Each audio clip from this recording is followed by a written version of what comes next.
स्वस्ति नः पूषा विश्ववेदाः स्वस्ति नस्तार्क्ष्यो अरिष्टनेमिः स्वस्ति नो बृहस्पतिर्दधातु बृहद्श्वामरुतः वृष्णिर्मातरः सुपञ्जावानो विदधे कुजगमयः अग्निजिह्वामनवः सूरचक्षुषो विश्वे नो देवा अवसा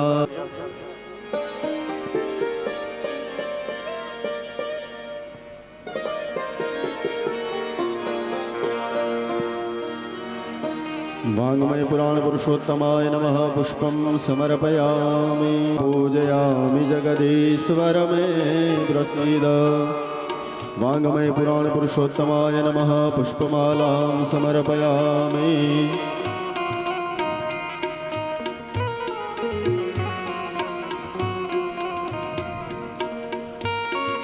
नानासुगन्धपुष्पाणि यथा कालोद्भवानि च पुष्पाञ्जलिर्मया दत्तं गृहाणं परमेश्वर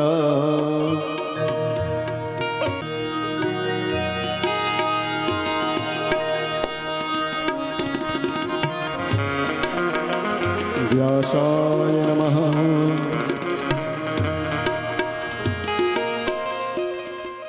श्री भागवत भगवान की है आरती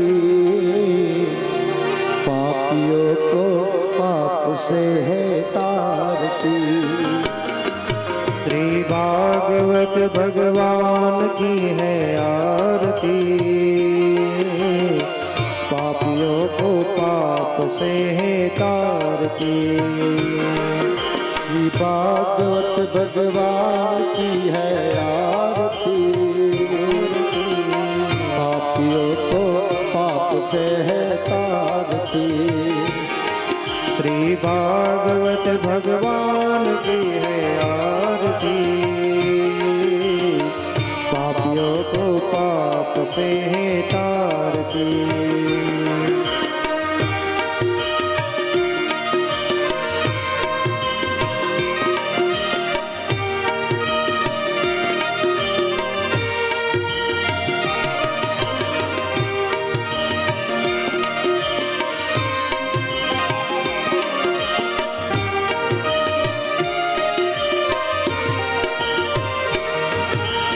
अमर ग्रंथ मुक्ति पंथ है पंचम वेद निराला नव ज्योति जगाने वाला। ये अमर ग्रंथ ये मुक्ति पंथ ये पंचम वेद निराला नव ज्योति जगाने वाला। हरि नाम यही हरि धाम यही हरि नाम यही हरि धाम यही है जग मंगल की है आरती पापियों को पाप से है तारती। श्री भागवत भगवान की है आरती आरती पापियों को पाप से है तारती।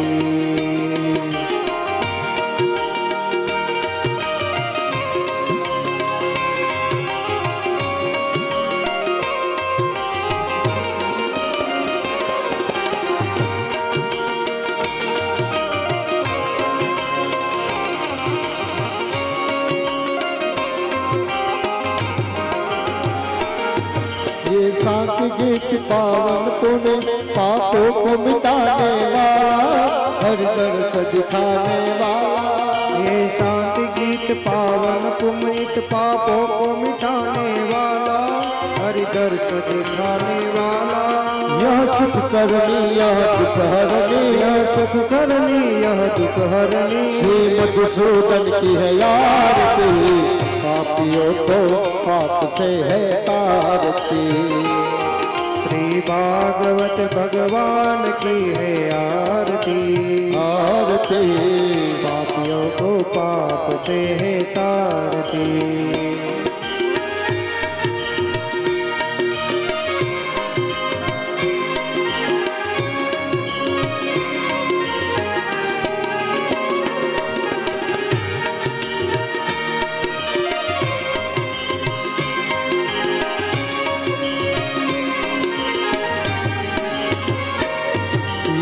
मधुर बोल जग खंड खोल सन्मार्ग दिखाने वाला बिगड़ी को बनाने वाला ये मधुर बोल जग खंड खोल सन्मार्ग दिखाने वाला बिगड़ी को बनाने वाला श्री राम यही घनश्याम यही श्री राम यही घनश्याम यही यही प्रभु महिमा की है आरती पापियों तो पाप से है तारती श्री भागवत भगवान की है आरती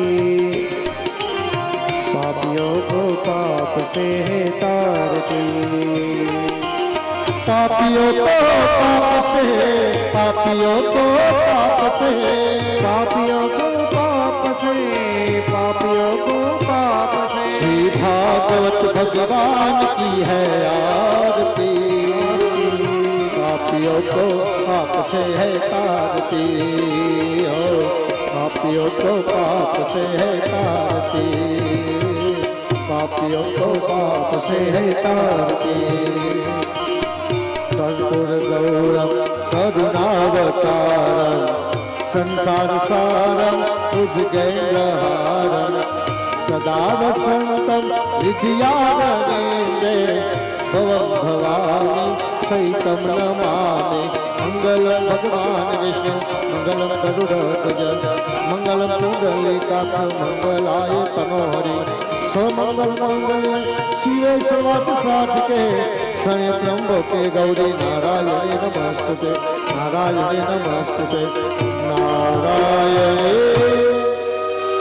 नमस्तुते बोले श्री भागवत भगवान की जय દેવાભિવંદનમ ભગવાનને આરતી આપી દઈએ આરોગ્યતા પ્રાપ્તિ રથયાતમાભિવંદનમ પછી પોતાની આરતી લઈ લેવાની બોલો શ્રી કૃષ્ણ કનૈયા લાલ કી જય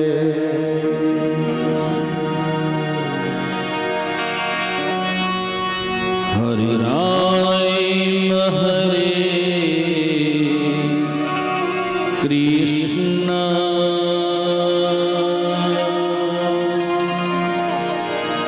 હરે રામ હરે કૃષ્ણ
श्री राम जय राम जय जय राम जय राम जय जय राम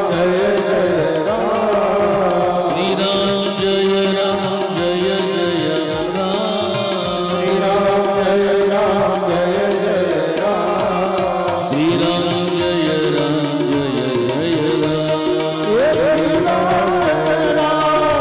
जय राम श्री राम जय राम जय जय राम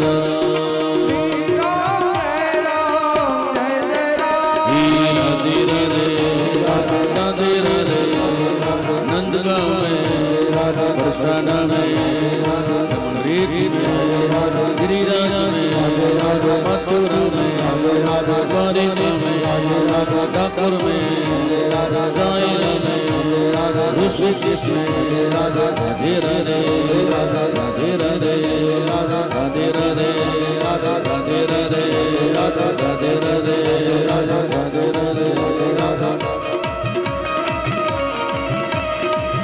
जय जय श्री राधे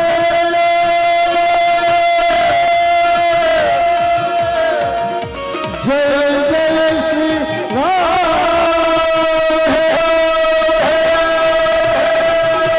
राधे राधे राधे राधे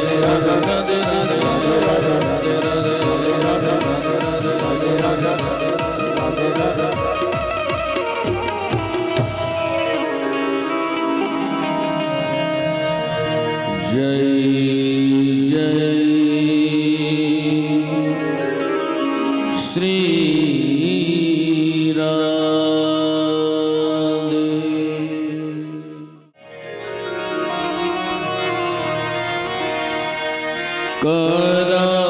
करारे विंदे न पदार विंद मोखार विंदे विनिवेशयन्तं वट सिपत्र स्फुटे शयना बालं मुकुन्दं मनसा स्मरामि श्रीकृष्ण गोविन्द हरे मुरारे हे नाथ नारायण वासुदेव जिह्वे विभस्वा मृतमेत देव गोविंद गोविंद दामोदर माधवेति गोविंद दामोदर माधवेति गोविंद दामोदर माधवेति गोविंद दामोदर माधवेति विकरे तुकामा खिले गुए कन्या मोरा कृपातार चित वृत्ति तद्यातिकमो वसाद वोचन गोविंद दामोदर माधवेति गृहे गृहे गोपवतु कदम्बा सर्वे मिलित्वा समवाक्ययोगं पुण्यानि नामा विपठन्ति नित्यं गोविंद दामोदर माधवेति गोविंद दामोदर माधवेति गोविंद दामोदर माधवेति गोविंद दामोदर माधवेति गोविंद दामोदर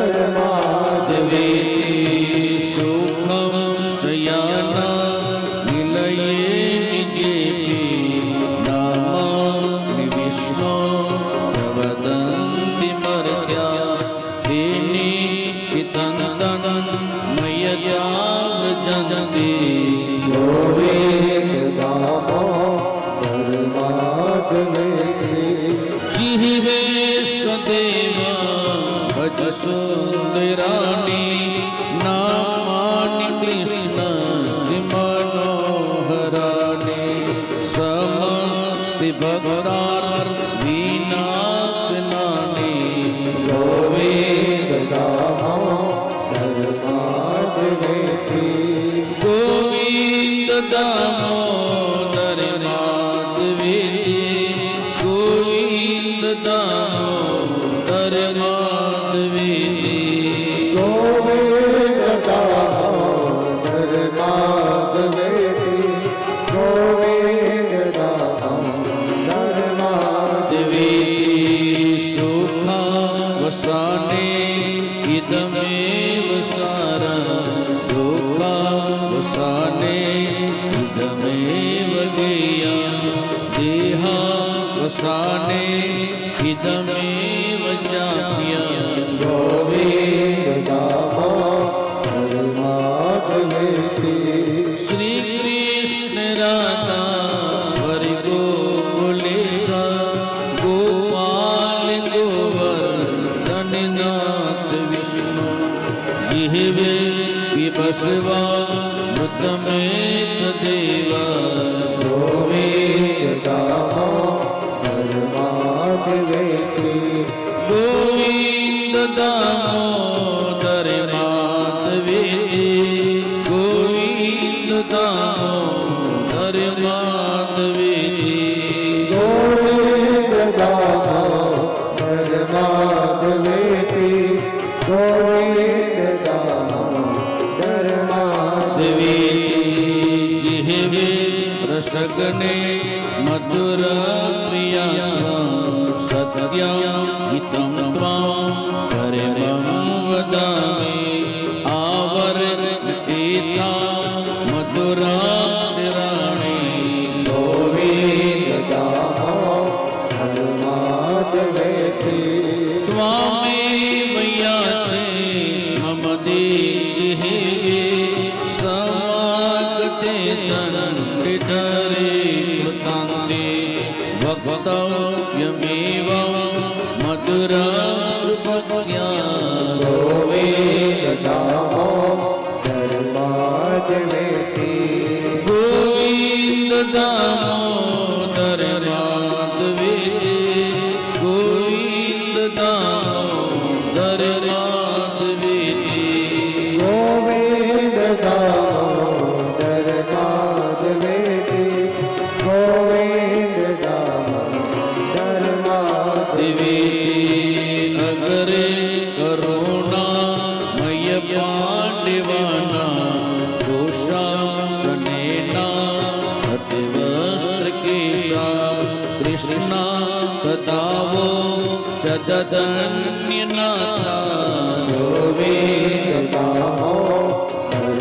માધવી સંસારી રૂપે પતિતોંત કાથે મોહાંતપુરને વિષયા વિતપ્તે કરાવલંબા મમ દેહે વિષ્ણુ ગોવિંદ દામોદર માધવી ગોવિંદ દામોદર માધવી ગોવિંદ દામોદર માધવી ગોવિંદ દામોદર માધવી ગોવિંદ દામોદર માધવી ગોવિંદ દામોદર માધવી ગોવિંદ દામોદર માધવી ગોવિંદ દામોદર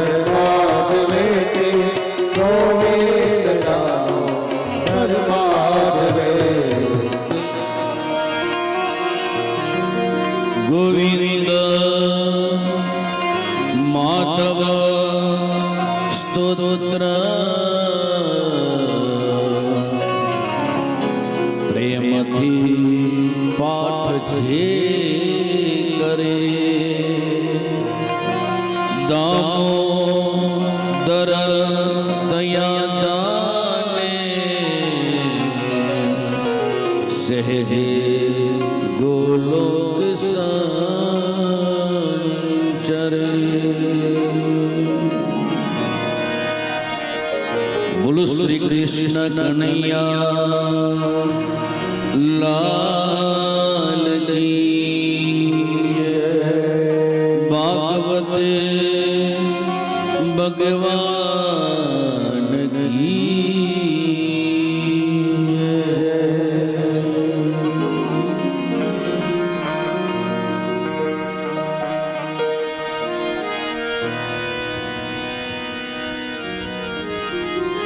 દેવીને દેવતાઓથી સુરક્ષિત એવી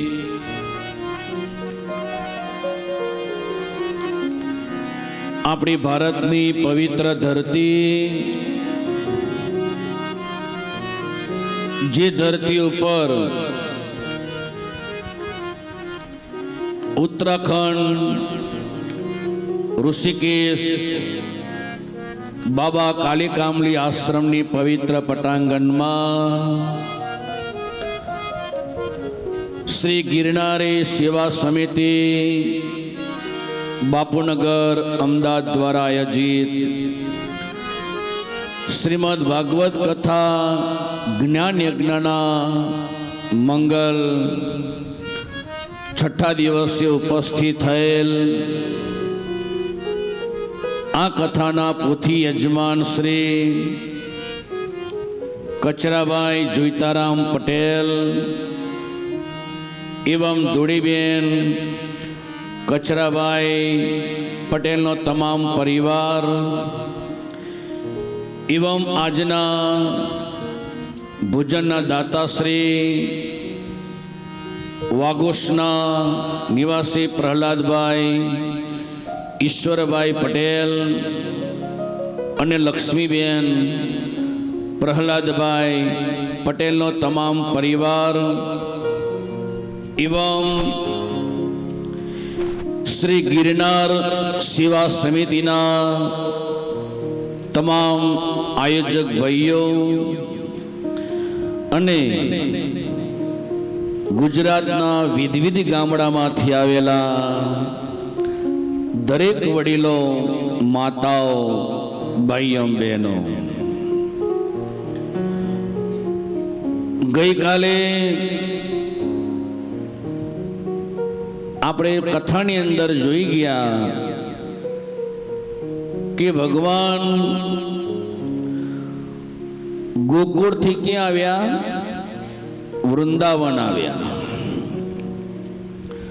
અને વૃંદાવનની અંદર ભગવાન 11 વર્ષ રહ્યા. કેટલા વર્ષ? 11 વર્ષ. પણ 11 વર્ષની અંદર એવું કહેવાયું છે કે ભગવાને મનોમન એવો એક સંકલ્પ કરેલો કે એમને 5 નિયમનું ચુસ્તપણે પાલન કરેલું છે. જે નિયમ લો ને એનું પૂરેપૂરું પાલન કરવું. બાકી ઘણા બધા તમે જોવા જાઓ નિયમ લે પછી મોઢામાં પાણી આવી જાય. આવે કે ના આવે? હવડે સોમભાઈ એ ગામની અંદર એક પટેલ અને બ્રાહ્મણ 2 મિત્રો હતા. આ નિયમની વાત આવી કે આ કોઈ પોઈન્ટ આવ્યો જ નતો મારા મગજમાં. પણ એટલું ખરું, મેં અમારા આશાબેનની ટીમ જે અમારી ત્યાં મને મળવા આવી હતી ત્યારે મેં કહ્યું હતું કે લાડવાની તમને હું વાત કરીશ. હવે ક્યારે કરીશ એ મને નથી ખબર, પણ કરીશ ખરો જો મુદ્દો આવશે તો. અને એ ટાઈમે આ પટેલ અને બ્રાહ્મણ બંને સાથે જ જાય જ્યાં જોઈએ ત્યાં. એટલે બંને મિત્રએ નિયમ કર્યો કે આપણે કાંઈક નિયમ લઈએ. શું લઈએ? નિયમ લઈએ. તો લો બ્રાહ્મણ કે કયો નિયમ લેવો છે? તો પટેલ એવો નિયમ લે છે કે અમે પટેલ છે ને પંચાયત બહુ કરતા હોય. શું કરતા હોય? પંચાયત બહુ કરતા હોય. તો આજ પછી હું કોઈની પંચાયત નહીં કરું. આવો નિયમ લીધો. હા. અને બ્રાહ્મણે એવો નિયમ લીધો કે બ્રાહ્મણને શું વાલું હોય? લાડવા બહુ વાલા, જો કેવું બધું યાદ રહે. એટલે બ્રાહ્મણે કહ્યું કે અમને લાડુ બહુ વાલા હોય એટલે હું લાડવા નહીં ખાઉં. સમયાંતરે સાહેબ સમય એવો આવ્યો કે પટેલના પરિવારની અંદર એને સંકલ્પ લીધો કે મારે બ્રાહ્મણની 84 કરવી છે. શું કરવી છે? 84. એટલે આખા ગામના બ્રાહ્મણો જેટલા હતા એટલા બધાને બોલાવ્યા. અને એ સમયના કાળમાં છે ને બ્રાહ્મણો પોતપોતાના ઘરેથી થાળી વાડકી લઈને આવતા હતા. આથી હું કેટલા વર્ષ પહેલા વાત કરું ખબર છે? આમ તો મારા તો ઉંમર પ્રમાણે ઘણી લાંબી છે, 70 વર્ષ મેં નજરે જોયેલું છે. કે અમે જ્યારે નાના અમારા પૂર્વાશ્રમમાં હતા ત્યારે અમે અમારા ગામની અંદર કોઈ પ્રોગ્રામ હોય ને, લગ્ન હોય કે ફંક્શન હોય, તો અમે અમારા ઘરેથી થાળી વાડકી લઈને જતા હતા. શું લઈને જતા હતા? થાળી વાડકીને ગ્લાસ. કારણ કે કોઈના પાત્રની અંદર અમે બ્રાહ્મણો ખાતા નહોતા. પણ હવે બધી છૂટ આપી દીધી. એટલે બ્રાહ્મણો પોતાના ઘરમાં થાળી વાડકા લઈને આવે. તો આ જે પટેલનો મિત્ર હતો બ્રાહ્મણ, એ પહેલી જ પંગતમાં આગળ જ બેઠો. હવે જમવા બેસો એટલે પહેલા શું આવે? શરૂઆતમાં શું આવે? તમે અહીંયા જે કાઉન્ટર ગોઠ્યું હોય તો શરૂઆતમાં શું મૂકી હોય? મીઠાઈ જ મૂકી હોય કે મીઠાઈ છેલ્લે હોય? મીઠાઈ પહેલે જ હોય. એટલે શરૂઆતમાં લાડવા આવ્યા. અને એ ટાઈમે ઓલા બ્રાહ્મણને તો સંકલ્પ કે સારું લાડુ તો મારે ખાવાના નહીં. અને લાડુ જોઈને એને તો મોઢામાં પાણી આવી ગયું. એટલે એને કહ્યું કે ભલે એક કામ કર, 5 લાડુ પેલા મારા થારે મૂકી દે. 5 લાડુ મુકાયા. પછી દાળ ભાત શાક બધું જે આવ્યું જે બોલાવી આવશે. લાડવામાં તો બાધા નિયમ. એટલે કરે શું? તો ઓલો બ્રાહ્મણ છે ને લાડવા ઉપર આંગળી મૂકે અને શું બોલે ખબર છે? કે બાધા રે બાધા, બાધા મારી માં, લાડવા ઉપરથી તું શાક ઉપર જતી રહે. ક્યાં જતી રહે? શાક ઉપર જતી રહે. તો સાલું એ બાધા શાક ઉપર મોકલી દીધી. વિચાર કરો. હવે ન કરે એકલા કે લાડુ ખાવાની તો મજા આવે નહીં. એકલા લાડુ ખવાય? થોડું તીખું હોય તો મજા આવે ને. હવે શાક ઉપર તો બાધા. એટલે ફરી એને શાક ઉપર આંગળી મૂકી કે બાધા રે બાધા, બાધા મારી માં, શાક ઉપર તું દાળ ઉપર જતી રહેવડે. તો એને દાળ ઉપર રવાના કરી બાધા. હવે લાડુ ને શાક ખાય તો થોડો દાળનો હબોડકો લે તો મજા આવે ને. હબોડકો તો ખબર પડે ને કે ના પડે? હબોડકો લે એટલે એને મજા આવે. હવે દાળ ઉપર બાધા. એટલે એને ફરી આંગળી દાળ ઉપર મૂકી અને કહ્યું કે બાધા રે બાધા, બાધા મારી માં, તું દાળ ઉપરથી ભાત ઉપર જતી રહેવડે. તો એને બાધા ભાત ઉપર રવાના કરી. વિચાર કરો બેઠા બેઠા. પછી તો જે 5 લાડુ જે હબોડ્યા ને, જે હબોડ્યા, બીજો રાઉન્ડ આવ્યો. અને બીજા રાઉન્ડમાં કે 3 લાડુ મૂકી દે. અને 3 લાડુ ફરી એને મૂક્યા. અને પછી જે એને 2.5 લાડુ ખાઈ લીધા. હવે છેલ્લે ભાત તો ખાવા પડે કે ના ખાવા પડે? એટલે એને થયું કે હારું ભાત ઉપર તો બાધા છે. એટલે ફરી પછી ભાત ઉપર આંગળી મૂકી અને કહ્યું કે બાધા રે બાધા, બાધા મારી માં, તું પહેલા જ્યાં હતી ને ત્યાં જતી રહે. કે લે, તો બાધા ત્યાં મૂકી દીધી. પછી હું ઠેકાણે. સાહેબ આવા નિયમો લઈને દુનિયાને ઉલ્લુ બનાવવા તમે જોવા જાઓ. એકાદશી કરો કોઈ ના નથી. તમારી શક્તિ પ્રમાણે વ્રત કરો. પણ હવે આ સમયની અંદર એવા વ્રત એકાદશી ના કરો કે હું કોઈની નિંદા નહીં કરું એવું વ્રત કરો સાહેબ. હું કોઈની સ્તુતિ નહીં કરું એવું વ્રત કરો. હું ક્યારે કોઈની આંતરડી દુભાઈ ને એવું વ્રત કરો તો સાહેબ ભગવાન રાજી રહે. બાકી તમે આજે કુદરતને તમને ભાણું આપ્યું હોય કે મારે તો એકાદશી, ડફોડ ખાઈ લે. માણસને ખાવા નહીં મળતું. માણસને ખાવા નહીં મળતું. અને એ ટાઈમે ભિક્ષુ કેમ છે ઠાકરને કે ઠાકર અડધો રોટલો પણ મને આપી દે. અને તને 56 ભોગ મળ્યા, તા તને આજે આવા ડાપણ હું જે છે? ભલે એકાદશી કરો સાહેબ, કોઈ ના નથી મારી, પણ એકાદશી માની અંદર કહ્યું છે કે 5 જ્ઞાનેન્દ્રિય, 5 કર્મેન્દ્રિય અને 1 તમારું શું મન, એ તમારા વશમાં હોવું જોઈએ. અને એવા નિયમો લો કે હું મારા પરિવારની અંદર ક્યારે ઝઘડીશ નહીં, મારા પરિવારના મોટા વ્યક્તિઓનો હું માન અને સન્માન, એવા વ્રત બનશે તો જો સમાજમાં કેટલી ક્રાંતિ આવે, કેટલી એનર્જી આવે કે ના આવે. તાત કે ભાઈ મારે તો એકાદશી છે. કોને કહ્યું એકાદશી કરવાનું સાહેબ? કોને કહ્યું? અત્યારે તમે જોવા જાઓ એકાદશી કરવા માટે તો કેટલું બધું ઠપકારી જાય છે, કેટલું બધું. તમે જોવા જાઓ એકાદશી મોંઘી પડે, ઓલી બે રોટલી હારી લાગે. આ એકાદશી કરે છે કે ઉપાડો લે છે ખબર નહીં પડતી. એટલે કહેવાનો મારો ધ્યેય કે નિયમ ભગવાને 5 લીધા. સાહેબ ખબર છે તમને 5 નિયમો કયા લીધા હતા ભગવાને? આંગળી ચકરો છે, કોને ખબર છે? વ્રજની અંદર ભગવાને 5 નિયમ, એ નિયમ 11 વર્ષ સુધીને ભગવાને પાડ્યા. 11 વર્ષ સુધી વિચાર કરો.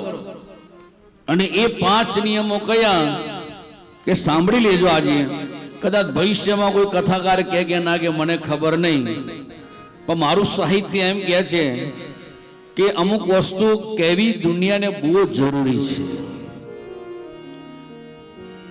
એમ ભગવાને 5 નિયમો લીધા. એમાં પહેલો નિયમ સાહેબ એને એવો લીધો કે 11 વર્ષ સુધીને મારે વ્રત છોડીને જવું નથી. શું છોડીને? વ્રત છોડીને. ત્યાર પછી બીજો મુદ્દો ભગવાને એવો એક નિયમ લીધો કે 11 વર્ષ સુધીને ભગવાને સીવેલા વસ્ત્રો નથી પહેર્યા. શું નથી પહેર્યા? સીવેલા વસ્ત્રો. એ ફક્ત પીતાંબર. શું પહેરતા હતા? જેમ આપણા મહાત્મા ગાંધી એકવાર પોતે આવી રીતના ફરવા નીકળેલા અને એક નદીના કાંઠે એક બાઈ પર શરીર પર કપડા નતા સાહેબ. અને એ ટાઈમે મહાત્મા ગાંધીને થયું કે જે દેશને મારે આઝાદી આપવાની છે, એ દેશની આ જગદંબાની આ પોઝિશન, શરીર પર પૂરતા વસ્ત્રો નથી. એટલે એને પણ ત્યાં એક સંકલ્પ કર્યો કે આજ પછી મારા શરીર પર આજે ફક્ત એક પીતાંબર ને ધોતી પહેરીને જ ફરીશ સાહેબ. અને એવો મહાત્મા ગાંધી આજે નિયમ લઈને આ દેશને સાહેબ આઝાદી અપાય. બાકી એ તો બેરિસ્ટર હતા અને એમનું ખાનદાન પણ એટલું મોટું હતું.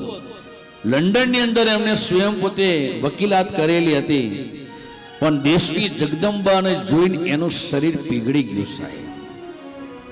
એમ અહીંયા ભગવાન કૃષ્ણને થયું કે મારે 11 વર્ષ સુધીને સીવેલા કોઈ વસ્ત્ર પહેરવા નથી.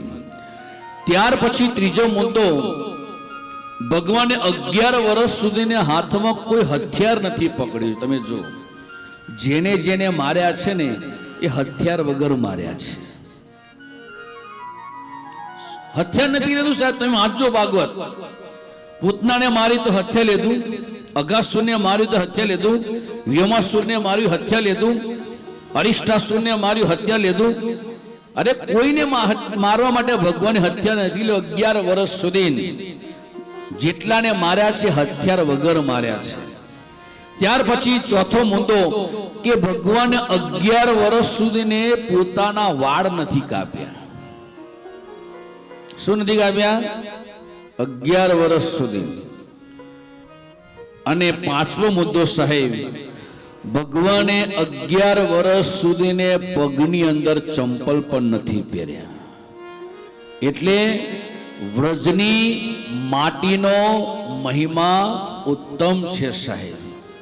એટલે તમે જો ભગવાને વ્રજની અંદર માટી ખાધી અને એ માટી ખાધી પછી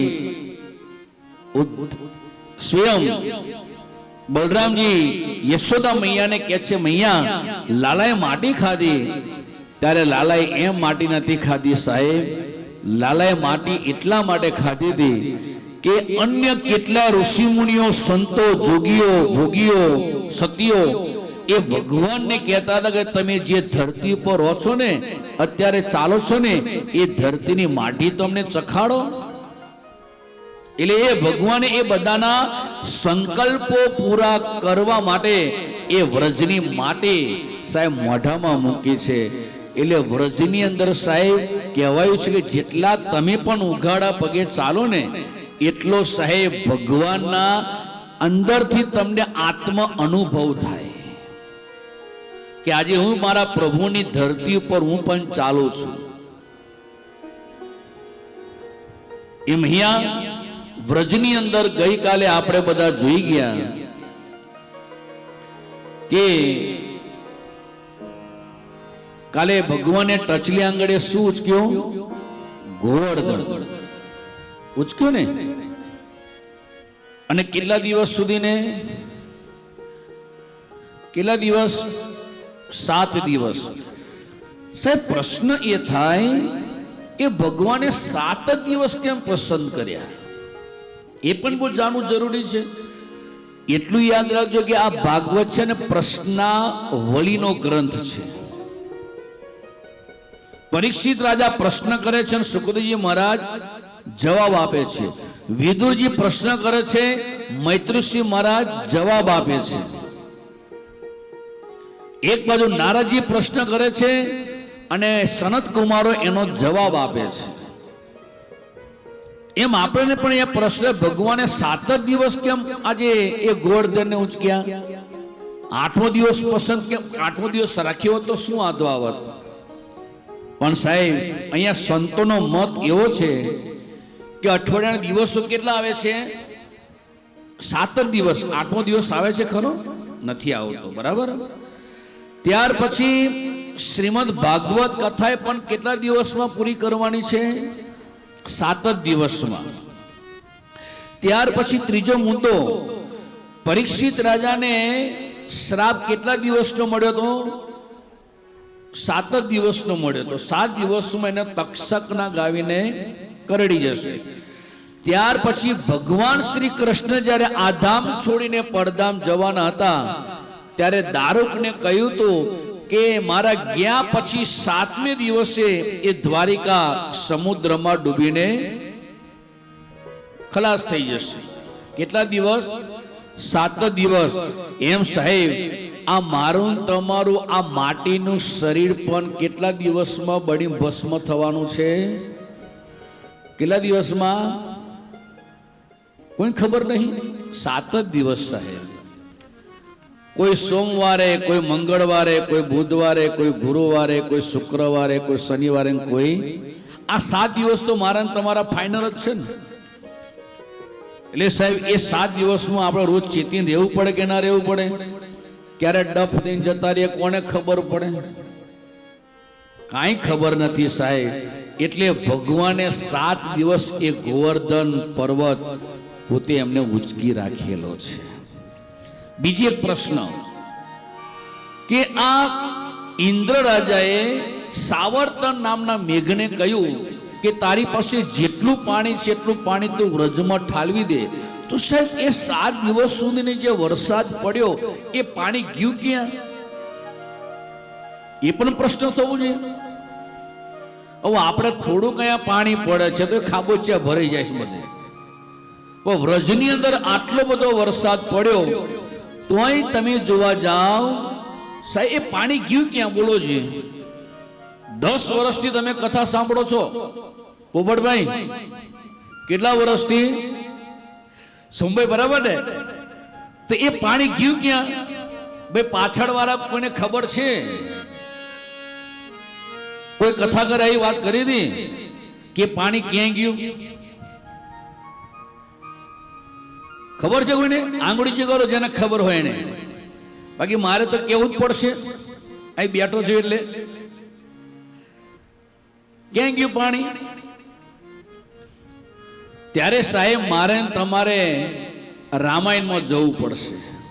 ક્યાં જવું પડશે? રામાયણની અંદર. કારણ કે કૃષ્ણ જન્મ થતા પહેલા કોનો જન્મ થાય છે? રામનો જન્મ થાય છે ને. એટલે કૃષ્ણની કથા સાંભળી હોય તો તમને રામાયણ પૂરેપૂરું જ્ઞાન હોવું જોઈએ. બોલો, રામાયણ સુધી મેં તમને પહોંચાડ્યા, કોઈને ખબર છે ખરી? તો ફરી આંગળીજી કરો જોઈએ. કોઈને ખબર નથી?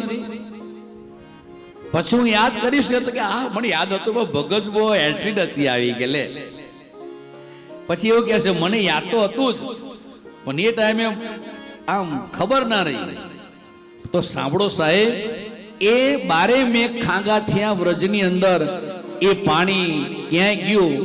તો રામાયણની અંદર ભગવાન શિવ જ્યારે ભવાનીને અગસ્ત્ય ઋષિ મુનિના આશ્રમમાં લઈ ગયા હતા, ત્યારે ભવાનીએ અગસ્ત્ય ઋષિ મુનિનું અપમાન કર્યું હતું. એટલી તો ખબર છે ને. અને એ જ ભવાની એના પિતાના યજ્ઞમાં બળીને ભસ્મ થઈ પાર્વતી તરીકે જન્મ થયો.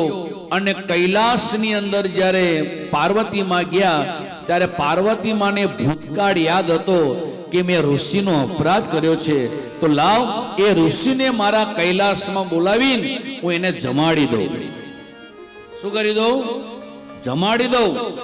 એટલે એનો જે મનની અંદર મારી પ્રત્યે જે કુભાવ છે ને, એટલે એને ભાવ પ્રગટ થાય. તો સાહેબ, આ ગ્રંથમાંથી મારે તમારે એક પણ શબ્દ ધ્યાનમાં રાખવાનો કે કદાચ તમારા પરિવારની અંદર કે કોઈ પણ અન્ય જો તમારામાંથી કોઈ મનદુખ થતું હોય ને, તો તમારી ઘરે એ વ્યક્તિને જમવા બોલાવી લેજો. અને એ તમારી ઘરે આવીને જમી જશે ને, ત્યાં તમારી બધી દુશ્મનાવટ એ વ્યક્તિ ભૂલી જશે સાહેબ. એમ અહીંયા પાર્વતી પણ પોતે અગસ્ત્ય ઋષિ મહારાજને આમંત્રણ આપવા માટે પહેલા કોને પૂછે છે? શિવજીને પૂછે છે. અને કહ્યું કે પ્રભુ, હું અગસ્ત્ય ઋષિ મુનિને અહીંયા આમંત્રણ આપું જમવાનું? સાહેબ, ભગવાન શિવે કહ્યું કે સતી, હે પાર્વતી, હે દેવી, હજુ ભૂલ કરી રહી છે, ધ્યાન રાખજે. હજુ ભૂલ કરી છે. તું એમ ના સમજતી કે આ સામાન્ય ઋષિ નથી. 3 અંજલિની અંદર આખો દરિયો પી જતા હોય એ ઋષિ કોઈ સામાન્ય તો નથી જ.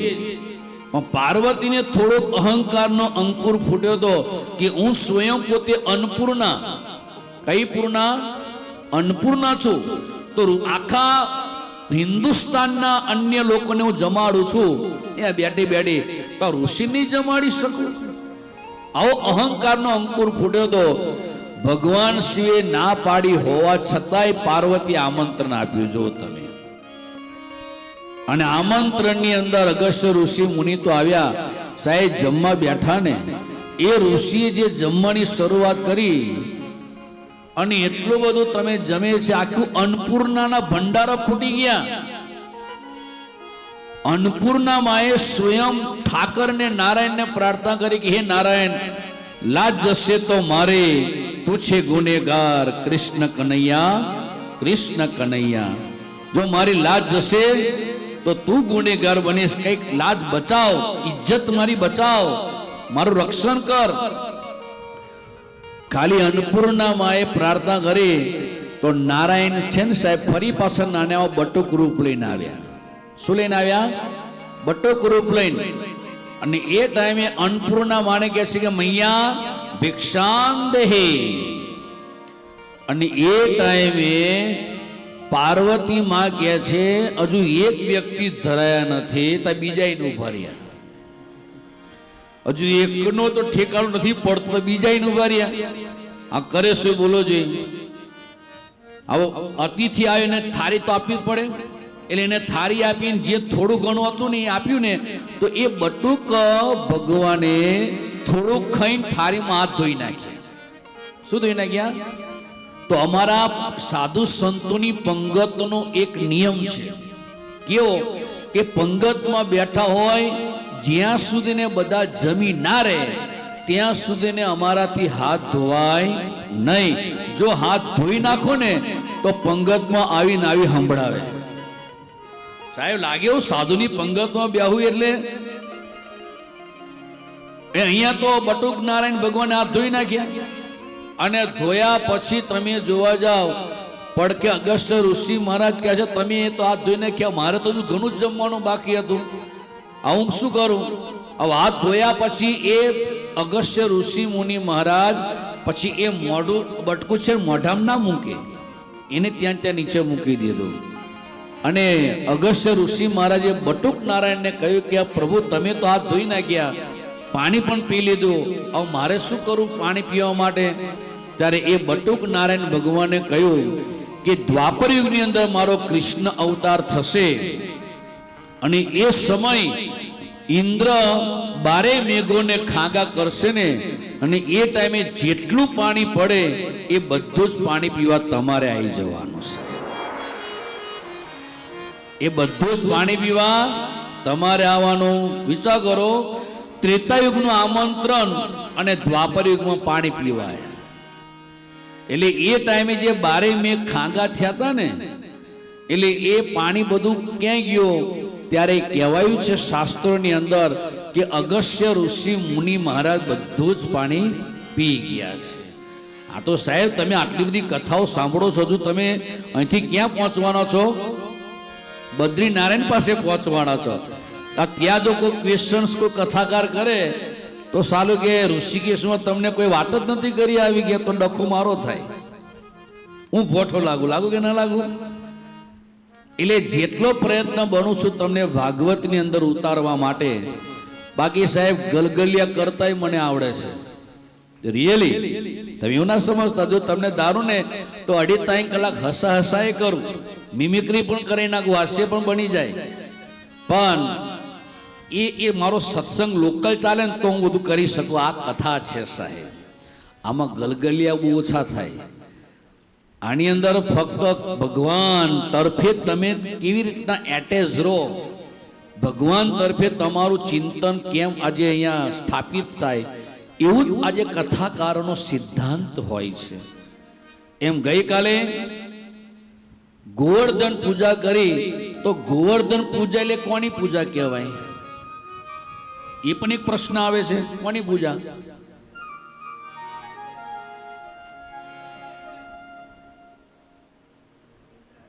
ઇન્દ્રની પૂજા. ગોવર્ધન ઇન્દ્રની પૂજા. કોને બોલ્યું? ગોવર્ધન પૂજા એટલે કોની પૂજા? ભાઈ આપણા ગિરનાર સેવા સમિતિના મેમ્બરો કેટલા જણ બેઠા છે અહીંયા? ગોવર્ધન પૂજા એટલે કોની પૂજા? ઇન્દ્રની પૂજા. ગિરિરાજ તો પછી નામ પડ્યું. અને સાહેબ આ ગિરિરાજ પર્વતનો પણ મહિમા છે, જો તમને જાણતા ના હોય તો. આ ગિરિરાજ યાની કે આ મોટો પહાડ પથ્થર એને વ્રજમાં ક્યાં મૂકવામાં આવ્યો એ પણ તમને કહી દો શોર્ટની અંદર. કે ત્રેતાયુગની અંદર ભગવાન રામ જ્યારે સેતુ બનાવતા હતા ત્યારે અન્ય વાનરો બધા પથ્થરો લાવતા હતા. હનુમાનજી મહારાજ એવો પહાડ જ્યારે લાયા ને પથ્થર, અને એ ટાઈમે એવો એક સંકલ્પ હતો કે જ્યારે આપણે યુદ્ધ વિરામ કરો તો એક આપણે આમ ઉપર કંઈક એવો ટોચ આપી દે એટલે ખબર પડે કે હવે યુદ્ધ શાંત થઈ ગયું.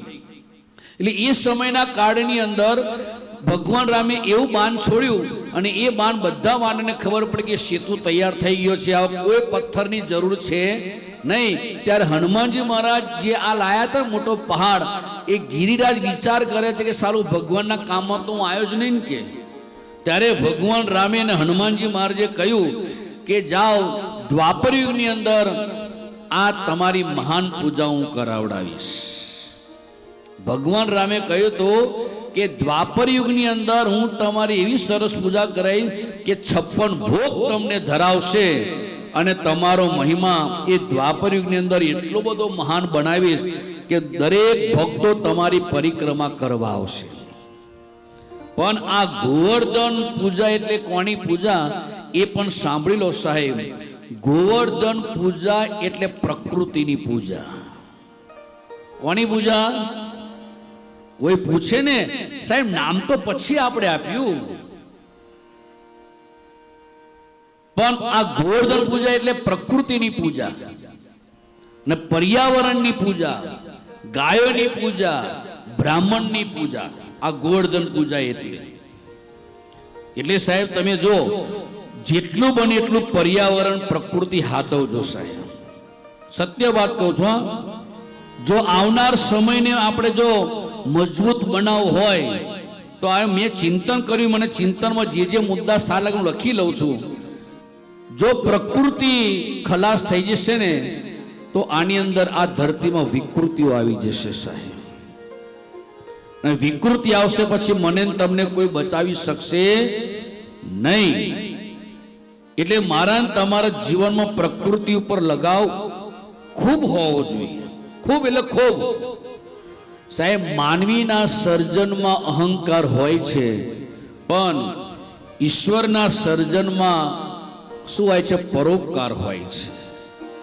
યાદ રાખજો, ઈશ્વરના સર્જનની અંદર પરોપકાર હોય છે. એટલે આ વૃક્ષો છે ને એ પરોપકારનું સાહેબ પ્રતીક છે. પરોપકારાય પુણ્યાય પાપાય પરપીડનમ.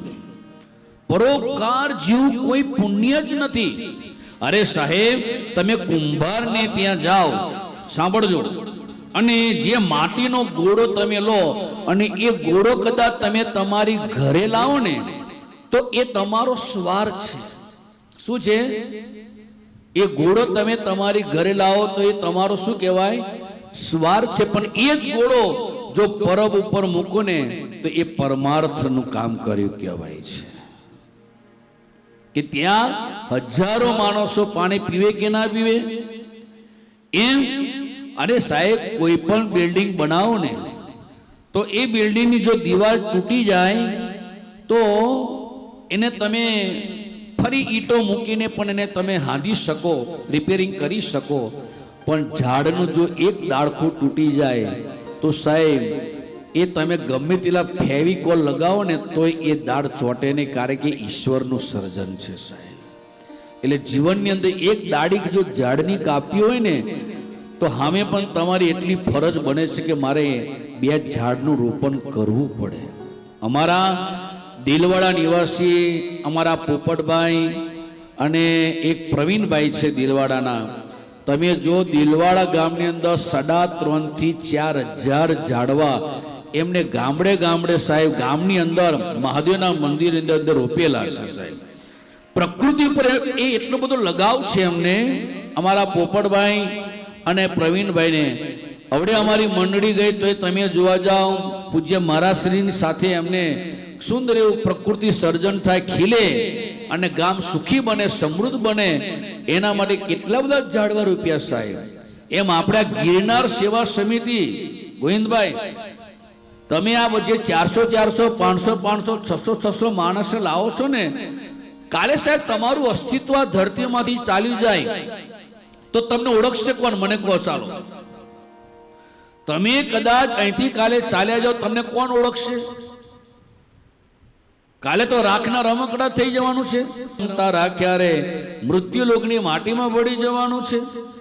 તો તમને ઓળખશે કોણ? તમારું અસ્તિત્વ શું રહ્યું? તમારું ચિહ્ન શું રહ્યું? તમારું પ્રતીક શું રહ્યું? પણ એ ટાઈમે જો તમારી હયાતીની અંદર, તમારા ખેતરની અંદર કે કોઈ પણ એવા સ્થળની અંદર જો એક લીમડું રોપીને જાઓ ને તો કાલે તમારો દીકરો એમ કહેશે કે આ મારી બા રોપી ગઈ છે, આ મારી બાનો લીમડો છે બાપ.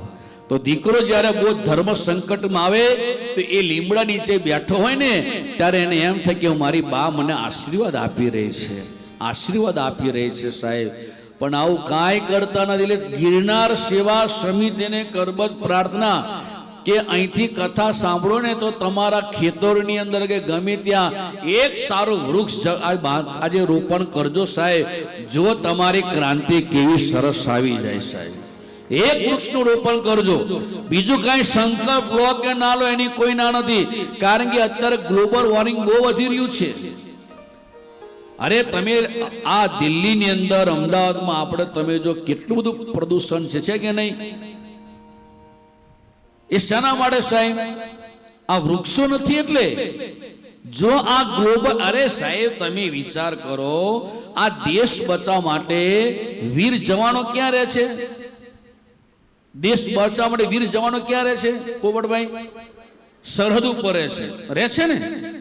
એ સરહદ ઉપર રહે છે ત્યારે આપણો દેશ અહીંયા આપણે સુખીથી સંપન્નથી આરામ કરીએ છીએ, રહીએ છીએ. તો સાહેબ એ લોકો જો રાત દિવસ જાગતા હોય તો આપણે આપણા દેશને બચાવવા માટે સાહેબ આપણે પર્યાવરણને જાગૃત કરવું જોઈએ કે ના કરવું જોઈએ? વૃક્ષ રોપવા જોઈએ.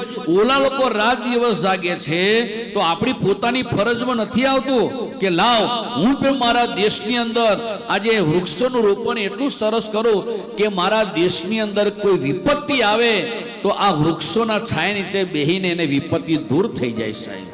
બાકી કળિયુગની અંદર એવા ભયંકર રોગો બધા આવવાના છે. યાદ રાખજો, હજુ તો ખાલી શરૂઆત જ છે. આ સત્ય વાત કોઈ ખોટી વાત નથી.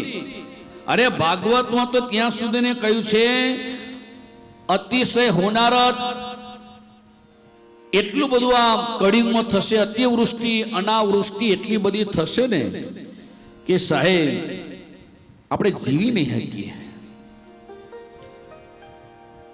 ખાલી એક કોરોનાએ આખા વિશ્વને જો ધંધે લગાડી દીધો હોય તો હજુ તો કેટલા બધા વાયરસો બધાની પાસે પડ્યા છે. આ મહાસત્તાઓ મેળવવા માટે જો ન કરે નારાયણ, જો એવા વાયરસો છૂટી જશે તો મારી તમારી શું દશા થશે સાહેબ? આજે ભગવાન આ ગિરિરાજ ની પૂજાની અંદર મને તમને એ સંકેત આપે છે કે મેં સ્વયં મારા માતા પિતાની પાસે જો આ પ્રકૃતિની મેં પૂજા કરાવડી હોય, ગાયની પૂજા કરાવડાઈ હોય, બ્રાહ્મણની પૂજા કરાવડાઈ હોય તો તમે પણ તમારા ઘરે જઈને પ્રકૃતિને ખૂબ સાચવો સાહેબ. બ્રાહ્મણને ખૂબ સાચવો, ગાયને ખૂબ સાચવો સાહેબ.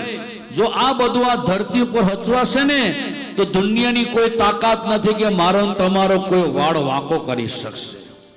પણ જો પ્રકૃતિઓ ખલાસ થઈ ગઈ, ગાય આજે તમે જો સાહેબ ગાયનો માટો તો કનૈયાએ કેટલું બધું યોગદાન આપ્યું. એક બાજુ આપણું સંસ્કૃતનું એક વાક્ય છે કે ગાઓ વિશ્વસ્ય માતરઃ, વિશ્વની માતા કોણ છે? ગાય છે. અને એ ગાયને જો સાહેબ આજે રસ્તે રજડતી જે તે ખાતા હોય કેવું લાગે? અરે આપણા શાસ્ત્રો તો એમ કે છે કે છોડની અંદર રણછોડ છુપાયેલો છે. છોડમાં શું છે? રણછોડ છે કે નહીં? તો તમે એક જો છોડ વાવો તો રણછોડ તમારી પર કેટલો રાજી રાજી થઈ જાય કે ના થઈ જાય સાહેબ? આમાં આંગળીજી કરો, પોપટભાઈ સિવાય કેટલા અત્યાર સુધી વૃક્ષો વાવ્યા છે? કેટલા જણાએ? આણીકોર અચ્યુતમ કેશવમ. અને હવે આ કથા સાંભળીને ઘરે જશો તો કેટલા પોતાના દિલથી પોતાના ખેતરમાં વૃક્ષનું એક વાવેતર કરશે. આંગળીજી કરો છો તો મને ખબર પડે ને. હા, નહીં કરી શકો? બીજા બધા બહેનો નહીં કરી શકો? તમે કેટલા દિલથી આંગળીજી કરો? કેટલા જણા કરશે સાહેબ ઘરે જઈને?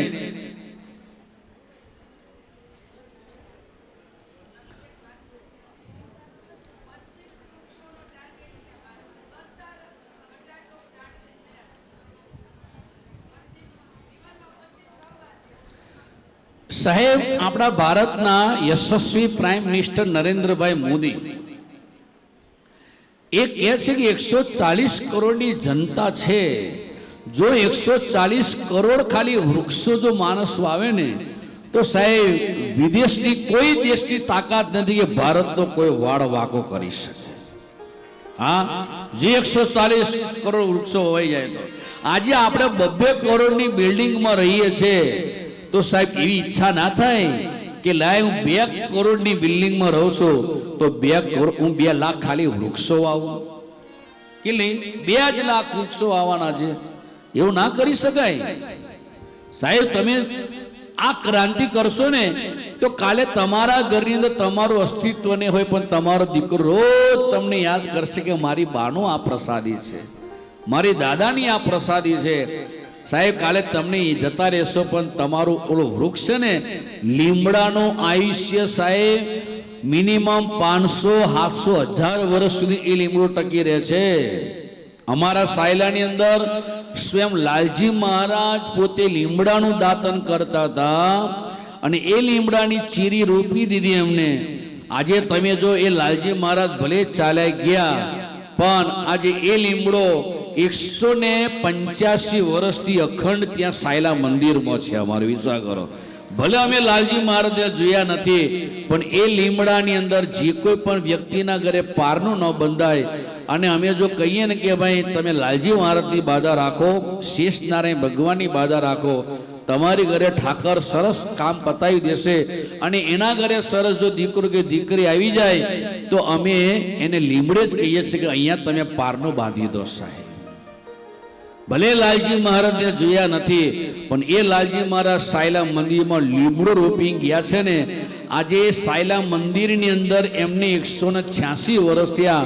એ લીમડો એવો ને એવો છે સાહેબ, એવો ને એવો. વિચાર કરો, એમ તમારા જીવનની અંદર જો તમે આવી ક્રાંતિ લાવો તો કાલે 5મી પેઢીનો તમારો દીકરોનો દીકરો, એનો દીકરો ને એનો દીકરો એમના કે આ મારી દાદી માનું છે ભાઈ, હા પ્રસાદી, તો કેટલો આનંદ આવે સાહેબ. પણ હાવ ખાલી હાથે જાઓ, ખાલી હાથે પછી તમે ફરી પાછા આવો તો કોણ તમને ઓળખશે સાહેબ.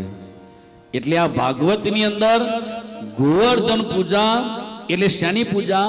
પ્રકૃતિની પૂજા છે.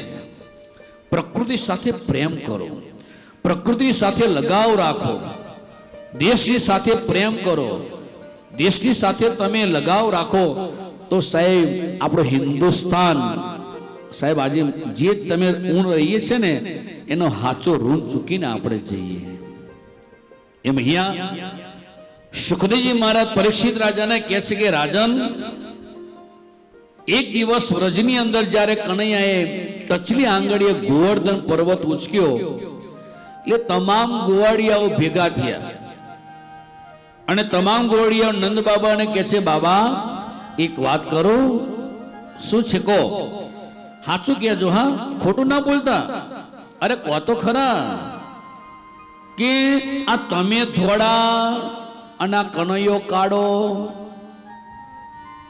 કાંઈ શિકલ મળતી નથી, અને દીકરો તમારો જ છે ને કે કોકનગરી રાતે ઉઠાઈને લાયા છો? ત્યારે નંદ બાબા કહે છે કે નહીં, આ તો યશોદાનો જાયો છે. કેવો છે? યશોદાનો જાયો છે. અને એવા ટાઈમે સુખદેવજી મહારાજ પરીક્ષિત રાજાને હવે રાસ પંચાધ્યાયની કથા કહે છે. કઈ કથા? રાસ પંચાધ્યાય. આ કથા જીવ અને શિવની કથા છે. આ કથા કોઈ સામાન્ય કથા નથી સાહેબ. આ કથા એ પ્રેમ તત્વની કથા છે.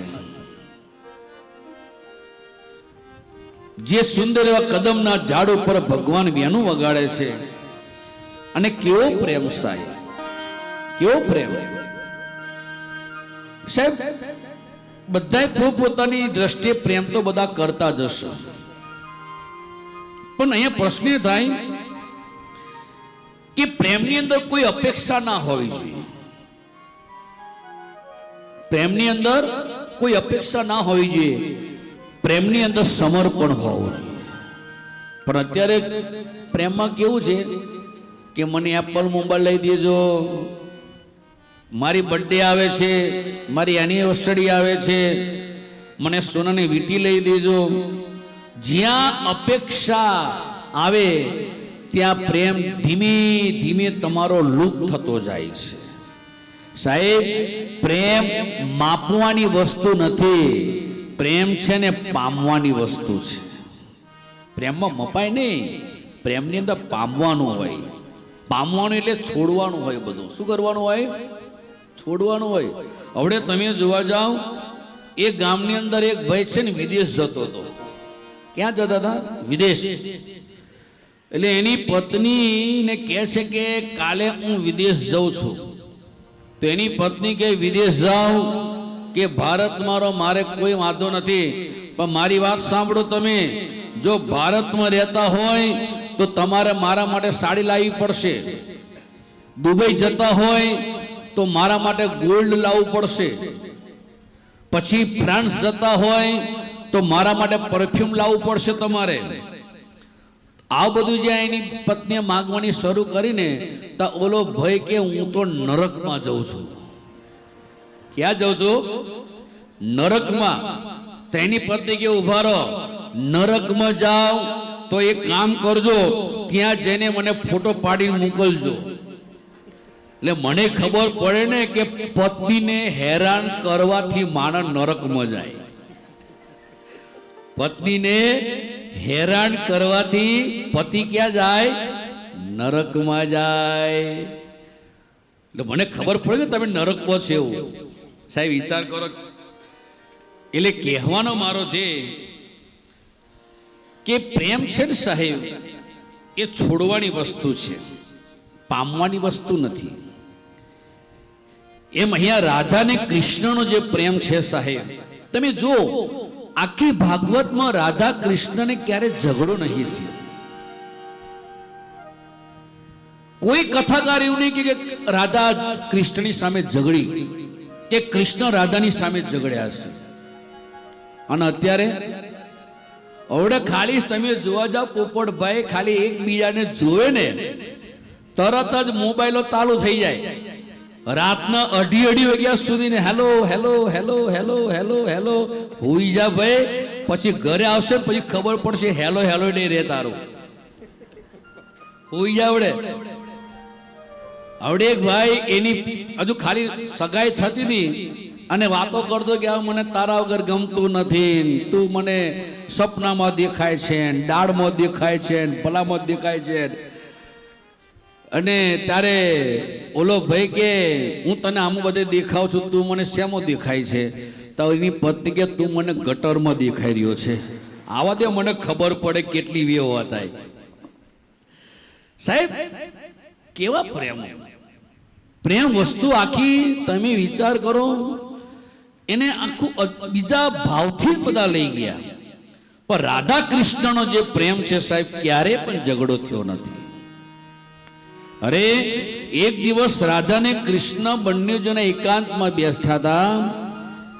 ત્યારે રાધા કહે છે, કનૈયા એક વાત કરું. શું છે? બોલ રાધા. કે જેમ હું ધોળી છું અને કદાચ તું પણ ધોળો હોત તો આપણે બંનેની જોડી કેવી સરસ લાગત.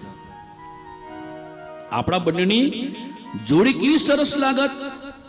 ત્યારે કનૈયો કહે છે કે રાધા, જો હું ધોળો હોત ને તો દુનિયા તારી સામો ના જોવા, દુનિયા મારી સામો જોવત. દુનિયા મારી સામો જોવત. એટલે કોઈ કવિએ બહુ સરસ સાહેબ કહ્યું છે. શું? કાળો પુરુષ ને રૂપાળી કન્યા. સાંભળજો.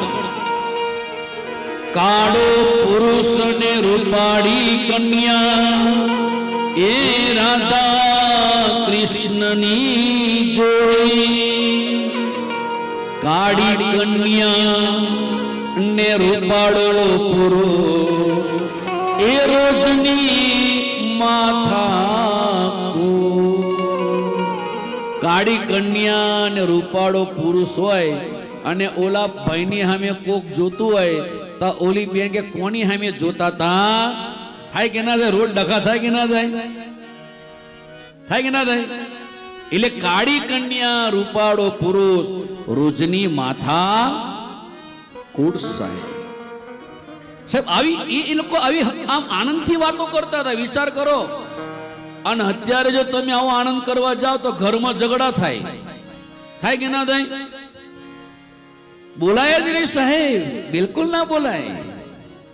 એમ અહીંયા સુખદેવજી મહારાજ પરીક્ષિત રાજાને રાસ પંચાયતની કથાની અંદર પ્રથમ ભગવાન શબ્દ આપે છે. અને કઈ રીતના? ભગવાન પિતા રાત્રિ, શરદોત્ફુલ્લ મલ્લિકા, વિક્ષ્યમ રંતો મનસ્ચક્રે, યોગ માયા મુપાશ્રય. સાહેબ યોગ માયાને સાથે રાખીને અહીંયા સુંદર એવી મહારાસ તરફ જઈએ છે. કારણ કે આ રાસ કોઈ સામાન્ય રાસ નથી, જીવ અને શિવનો રાસ છે. અને આ રાસ રમવા માટે યોગ માયાને પણ માધ્યમમાં રાખવી બહુ જરૂરી છે. શરદ પૂર્ણિમાની સુંદરી ચાંદની ખીલી રહી છે. ચંદ્ર 16 કલાઓની અંદર ખીલી રહ્યો છે. યમુનાના સુંદર એવા કદમના ઝાડ ઉપર ભગવાન કૃષ્ણ સાહેબ વાંસળી વગાડે છે. અને કઈ રીતના? વાલમની વાંસળી વાગી, મારા વાલમની વાંસળી વાગી, વાલમની વાંસળી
નજરું ચુરાવીને સૈયરની હો તો, નજરું ચુરાવીને સૈયરની હો તો, આવી છું તારે પાર.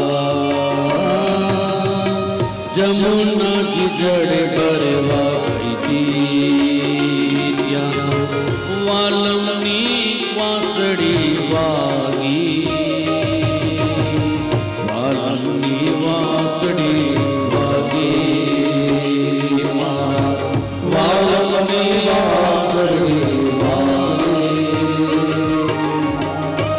કદમના ઝાડ ઉપર સાહેબ કનૈયા સુંદરી વાસ